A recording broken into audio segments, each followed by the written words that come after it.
എല്ലാവർക്കും yummy recipes 20ലേക്ക് വീണ്ടും സ്വാഗതം. ഇന്ന് നമ്മൾ ഒരു നാടൻ നമ്മുടെ കാത്തോരനുമായിട്ടാണ് വന്നിരിക്കുന്നത്. എളുപ്പത്തിൽ നമുക്കൊരു 5 മിനിറ്റ് വേണ്ട എളുപ്പത്തിൽ നമുക്ക് ഉണ്ടാക്കിയെടുക്കാം.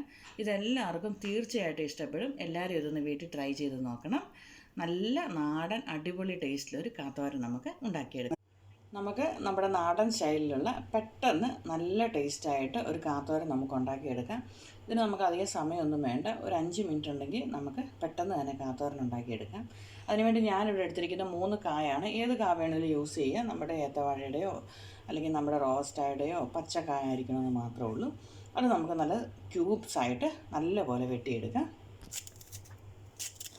നമ്മൾ 4ആയിട്ടൊന്ന് നെടുവേ കീറിയിട്ട് എന്നിട്ട് ഇങ്ങനെ ചെറുതായിട്ട് തന്നെ ഇങ്ങനെ ഒന്ന് വെട്ടി വെള്ളത്തിലിടണം, അല്ലെങ്കിൽ നമ്മുടെ കാ കറുത്തു പോവും. അതുകൊണ്ടാണത് വെട്ടി വെള്ളത്തിൽ ഇടുന്നത്. ഇതേ രീതിയിൽ തന്നെ ഒരേ സൈസിൽ തന്നെ നമുക്കങ്ങ് വെട്ടിയെടുക്കാമെങ്കിൽ കാ പെട്ടെന്ന് തന്നെ നമുക്ക് വെന്ത് കിട്ടും. ഇതുപോലെ നമുക്ക് 3 കായും ഇതുപോലെ തന്നെ വെട്ടിയെടുക്കാം. നമ്മുടെ കായെല്ലാം നല്ലപോലെ അരിഞ്ഞു വെച്ചിട്ടുണ്ട്. അന്നേരം നമ്മുടെ കായുടെ നമ്മുടെ തൊലി ഇങ്ങനെ ഉരിയുമ്പം അതിൻ്റെ ആ പച്ചക്കളർ മാത്രം ഉരിഞ്ഞാൽ മതി. ബാക്കി ആ ഇരിക്കുന്ന ഭാഗമൊക്കെ ഇരുന്നാൽ ഇതൊക്കെ ഇത് നാരാണ്, കൂടുതൽ നാരിൻ്റെ ഉപയോഗം നമുക്ക് കിട്ടും. ഇനി നമുക്ക് ഇത് നമ്മുടെ കുക്ക് ചെയ്യുന്ന പാത്രത്തിലേക്ക് മാറ്റാം. നമ്മുടെ കാ നല്ലപോലെ വെള്ളത്തിൽ കഴുകിയിട്ട് നമ്മുടെ കുക്ക് ചെയ്യുന്ന പാത്രത്തിലേക്ക് മാറ്റാം. നമുക്ക് ഒട്ടും വെള്ളം ആഡ് ചെയ്യേണ്ട, പെട്ടെന്ന് തന്നെ നമ്മുടെ കാ വെന്ത് കിട്ടും.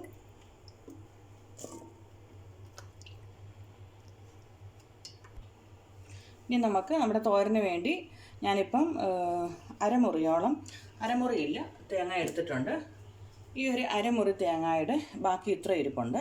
അത്രയും തേങ്ങ ഞാൻ എടുത്തിട്ടുണ്ട്. കൂടി വന്ന ഒരു 7 ടേബിൾ സ്പൂൺ കാണും. അതും പിന്നെ ഒരു 4 പച്ചമുളക്. നമ്മൾ വേറെ എരിവൊന്നും ഇതിനകത്ത് ചേർക്കുന്നില്ല. പിന്നെ 3 ചെറിയ വെളുത്തുള്ളി, നമ്മുടെ ഇന്ത്യൻ വെളുത്തുള്ളിയാണത്. 3 ചെറിയ വെളുത്തുള്ളി. ഇപ്പം വലിയ വെളുത്തുള്ളി യൂസ് ചെയ്യുന്നെങ്കിൽ അത് ഒരെണ്ണം യൂസ് ചെയ്താൽ മതി, അല്ല നമ്മുടെ കറിക്ക് വെളുത്തുള്ളി ചുവയ്ക്കും. പിന്നെ ജീരകം ഒരു 1/4 ടീസ്പൂണേ ഉള്ളൂ, അധികം വേണ്ട. ജീരകത്തിൻ്റെ ചുവ മുന്നിൽ വരണ്ട, ഇത്ര മതി. പിന്നെ ആവശ്യത്തിന് ഉപ്പ് വിട്ട് നമുക്ക് മിക്സിയിലൊന്ന് ഒരു കറക്ക് മതി, അത് ഞാൻ കാണിച്ചു തരാം. എന്നിട്ട് നമുക്കൊന്ന് മിക്സിയെ കറക്കിക്കൊണ്ട് വരാം. മഞ്ഞളൊന്നും ചേർക്കണ്ട ഇതിനകത്ത്. ഇനി അതൊന്ന് മിക്സിയെ കറക്കിയെടുക്കാം. ഇതെല്ലാം കൂടെ തന്നെ നമുക്ക് മിക്സിയിലിടാം. നമ്മുടെ പച്ചമുളകും വെളുത്തുള്ളിയും ജീരകവും അതിൻ്റെ കൂട്ടത്തിൽ ഇച്ചിരി ഉപ്പ് കൂടെ നമുക്കിടാം. ആവശ്യത്തിന് ഉപ്പ് ഇടാം. ഞാനിപ്പോൾ മിക്സിയിൽ ഒരര അരച്ചിട്ടുള്ളൂ. അതുകൊണ്ട് ഒരൊറ്റ റൗണ്ടേ അടിച്ചിട്ടുള്ളൂ. അത്ര ഒരരവ് മതി നമുക്ക്. എന്നിട്ട് നമുക്കത് നമ്മുടെ കായയിലേക്ക് ചേർക്കാം. നമ്മുടെ കായയുടെ മുകളിൽ തന്നെ ഇതിട്ട് കൊടുക്കാം. മഞ്ഞളൊന്നും ചേർക്കരുത്.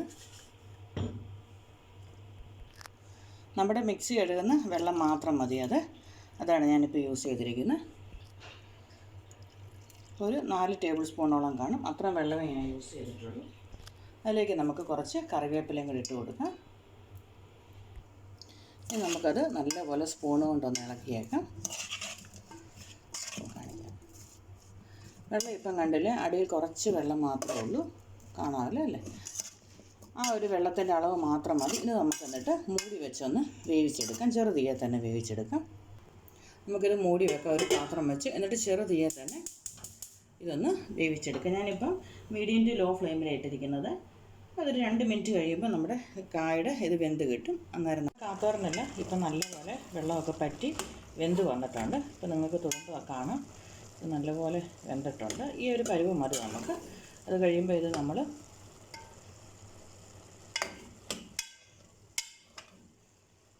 നമ്മുടെ തവിയുടെ ഇതുകൊണ്ട് ചെറുതായിട്ടൊന്ന് ഉടച്ചു കൊടുത്താൽ മതി. ഇതിപ്പോൾ ഒരു 2 മിനിറ്റ് കഴിഞ്ഞതേ ഉള്ളൂ. ഇനി ഇതിലും കൂടുതൽ വേവ് വേണമെന്നുണ്ടെങ്കിൽ ഒരു 2 മിനിറ്റ് കൂടെ, മാക്സിമം ഒരു 4 മിനിറ്റത്തോളം മതി. ഒരു മീഡിയം ഫ്ലെയിമിൽ തന്നെ നമുക്കിത് കുറച്ചുകൂടെ ഞാനൊന്ന് മൂടി വെക്കുന്നുണ്ട്. ഒരു മിനിറ്റ് കൂടെ നമുക്കൊന്ന് മൂടി വെക്കാം. എന്നിട്ട് നമുക്ക് ഇതിൻ്റെ വറ എടുക്കാം. വറ എന്നാക്ക് വേണമെന്ന് നോക്കാം. ഒരു മിനിറ്റ് കൂടെ കഴിഞ്ഞിട്ടുണ്ട്. ഞാൻ തവി കൊണ്ട് നല്ലപോലെ ഒന്ന് ഇളക്കി വെച്ചായിരുന്നു. അന്നേരം ലോ ഫ്ലെയിമിലാക്കിക്കൊണ്ട് തന്നെ ഇതൊന്നുകൂടെ ഒന്ന് ഇളക്കി കൊടുക്കാം. ഇപ്പം കണ്ടില്ല, നമ്മുടെ കായെല്ലാം വെന്തിട്ടുണ്ട്. നമ്മളധികം വെള്ളം ഒന്നും ചേർത്തിട്ടില്ല. ഈ ഒരു പരുവം മതി. കായ്ക്കകത്ത് അന്നേരം വെള്ളം ചേർക്കരുത്. കായയിൽ വെള്ളം ചേർത്താൽ കാ പെട്ടെന്ന് വേകുന്നതാണ്, അല്ലെങ്കിൽ പിന്നെ വെള്ളം വിട്ട് കിടക്കും. ഈ ഒരു പരുവം മതി നമുക്കിനി ഇതിലേക്ക് വറ ഉണ്ടാക്കാം. ഞാനിപ്പോൾ ഒരു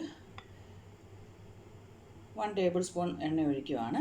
വെളിച്ചെണ്ണ ഉള്ളവർ വെളിച്ചെണ്ണ ഒഴിക്കുക, അല്ലെങ്കിൽ സൺഫ്ലവർ ഓയിലാണെങ്കിലും മതി. അതിലേക്ക് ഞാനൊരു വെളുത്തുള്ളി പൊട്ടിച്ചിടുന്നുണ്ട്. ഞാനിപ്പോൾ എല്ലാ കറിക്കും വെളുത്തുള്ളി പൊട്ടിച്ചിടും, പക്ഷേ വെളുത്തുള്ളി പൊട്ടിച്ചിട്ടാൽ നല്ലൊരു ടേസ്റ്റാണ് നമുക്ക്. വെളുത്തുള്ളി മൂത്ത് വരുന്നുണ്ട്. അതിലേക്ക് നമുക്ക് കടുകിടാം. 1 ടീസ്പൂണോളം കടുക് ഇട്ടിട്ടുണ്ട്. അതൊന്ന് പൊട്ടിക്കോട്ടെ. അതിലേക്ക് നമുക്ക് ഉണക്കമുളക് ഇടാം. ഉണക്കമുളകിൻ്റെ കളറുമെല്ലാം ഒന്ന് മാറി വരട്ടെ. അതിലേക്ക് നമുക്കിനി നമ്മുടെ കറിവേപ്പില, അത് മസ്റ്റാണ്. കറിവേപ്പില നമ്മുടെ കാത്തോരന് വേണം. കറിവേപ്പില ഇടാം.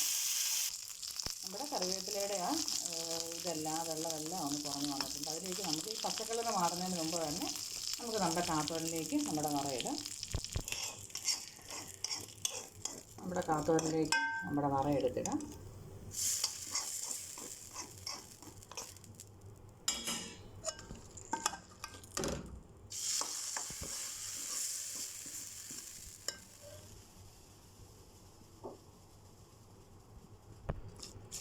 ഇത് നമുക്കൊന്ന് പെട്ടെന്നൊന്ന് നമ്മുടെ ഈ കായലേക്കൊന്ന് ഇളക്കി കൊടുക്കാം.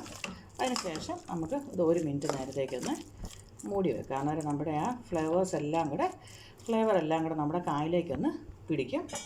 നല്ല ടേസ്റ്റാണ്. നമുക്ക് പെട്ടെന്ന് തന്നെ വീട്ടിലുണ്ടാക്കിയെടുക്കാം. അധികം സമയമൊന്നും വേണ്ട. 5 മിനിറ്റ് കൊണ്ട് നമ്മൾ അരിയുന്ന സമയമൊക്കെ ഉള്ളൂ. ബാക്കി 5 മിനിറ്റ് കൊണ്ട് നമ്മുടെ കാത്തോരൻ റെഡിയാകും. എല്ലാവരും ഇതൊന്ന് വീട്ടിൽ ചെയ്ത് നോക്കണം. എല്ലാവർക്കും ഇത് തീർച്ചയായിട്ടും ഇഷ്ടപ്പെടും.